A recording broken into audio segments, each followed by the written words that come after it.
What's happening, people? I'm back with another reaction video, and I'm reacting to the Anthony Joshua Daniel Dubois face off, which was uploaded to the DAZN YouTube channel 2 weeks ago. This face off was recorded at the end of June after their press conference, and most of us have seen the clip that they uploaded where Anthony Joshua was telling Daniel Dubois to relax. Relax, yeah? Relax. And Daniel Dubois' response was, No, no, no. It's good. No, no, no. It's good. No, no, no. It's good. I found it all to be very entertaining, very WWE kind of scripted stuff. Joshua wanting to smack him over the head with a chair. And my only fear was now that they probably posted it because that was the most interesting thing about their face off. Both Anthony Joshua and Daniel Dubois are naturally quiet people. They're not all up in your face and brash like a Derek Chisora, Dillian White, Muhammad Ali. So they're quite naturally quiet, introverted people, especially Daniel Dubois. So hence the reason why Daniel had Frank Warren by his side, and Eddie Hearn was also there to promote the fight and to hype up their fighters. The face-off opens up with Adi Oladipo asking Frank Warren why he believes that Daniel Dubois is going to beat Anthony Joshua. And Frank Warren basically said that youth is on the side of Daniel Dubois. Daniel Dubois is coming off two very good wins against Miller and Philip Hrgovic. Frank Warren also believes that the fight between Dubois and Joshua will come down to the battle of the heart and the mind. And that's going to be, in his opinion, the deciding factor between both fighters.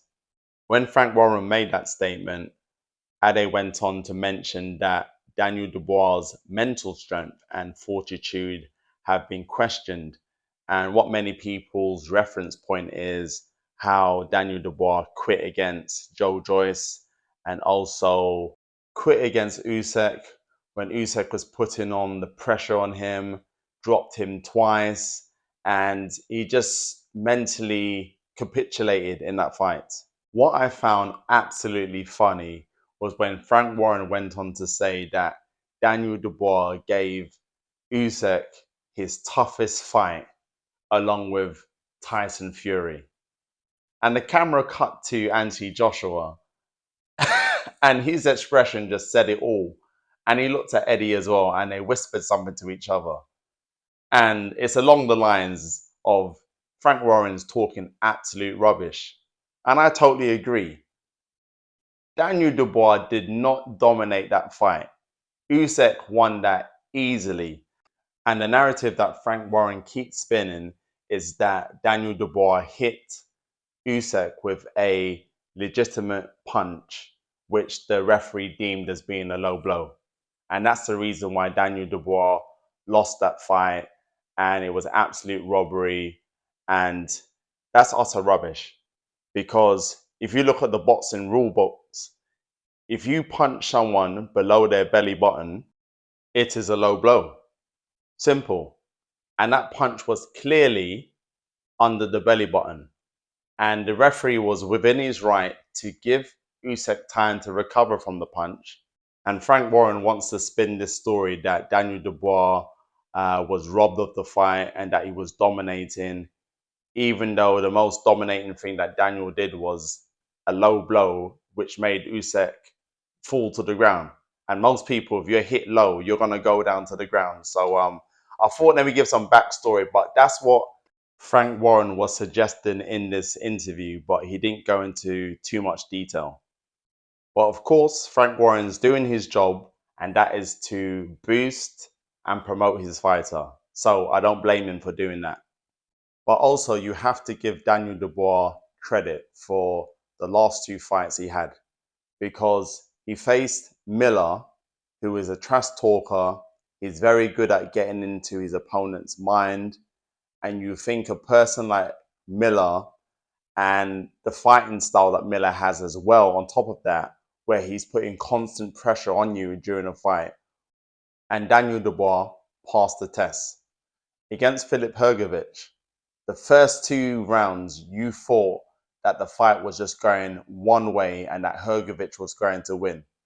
But Daniel Dubois weathered the storm, and Hrgović was completely gassed after 2 rounds, and Daniel Dubois won that fight. So we have to give credit to him. And it looks like the partnership with his new coach, Don Charles, is actually working and helping with his confidence. Daniel Dubois was saying during this face-off that he went through a dark time. He didn't go into any details at all, but the time when people were calling him a quitter, he was going through a very dark time in his life, but he feels like he's resurrected now and that his time is now, especially after the 2 wins against Miller and Hrgović. It has boosted his confidence in himself, and that Joshua has been king for a while and he feels like he is now the king slayer. Very positive words by Daniel. And even though he is a person of very few words, it's very good to hear a fighter speak confidently about their purpose and mission. Regarding the Hrgović fight, Eddie Hearn in this face-off was slightly trying to diminish Daniel's win by saying that, oh, Hrgović basically took all your punches and you didn't really get him out of there. It was down to Hrgović having bad cuts and the referee stopping the fight. But Daniel went on to say to Eddie, oh, can AJ take those punches? Which I found interesting because if we look at Filip Hrgović and his career, he's not really taken a lot of punishment in his fights. So his punch resistance may be really good.